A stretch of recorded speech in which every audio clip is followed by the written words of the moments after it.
Birthday gift পেতে কার না ভালো লাগে। আর গিফট যদি এই ধরনের একগুচ্ছ ফুল হয় তাহলে তো কোনো কথাই নেই। এই ফুলের তোড়াটা দেখে আমার এত বেশি এক্সেপশনাল লেগেছে।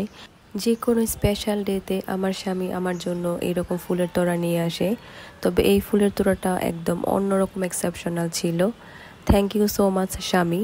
আর শুধু ফুলের তোড়া একটা ছিল এমনটা না, এটা হচ্ছে আরেকটা ফুলের তোড়া।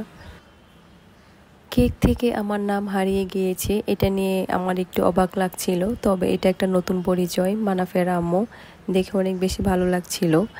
12টা 1 মিনিটে বরাবরই হাফসু চলে আসে, এটা আরেকটা অন্যরকম ভালো লাগা। সাথে পায়রা ছিল, এটাও একটা অন্যরকম ভালো লাগা।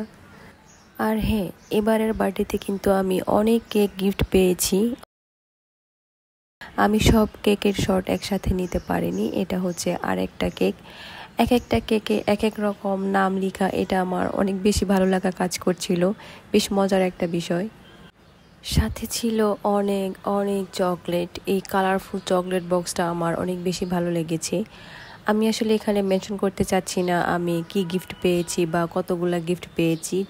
Most favourite flower, chocolate cake, এগুলো আমার অনেক পছন্দ, তাই বরাবরই আমি এগুলাই শেয়ার করে থাকি। আর সবাইকে অনেক ধন্যবাদ যারা আমাকে উইশ করেছেন, ফোন দিয়েছেন। সবার জন্য অনেক শুভকামনা রইল।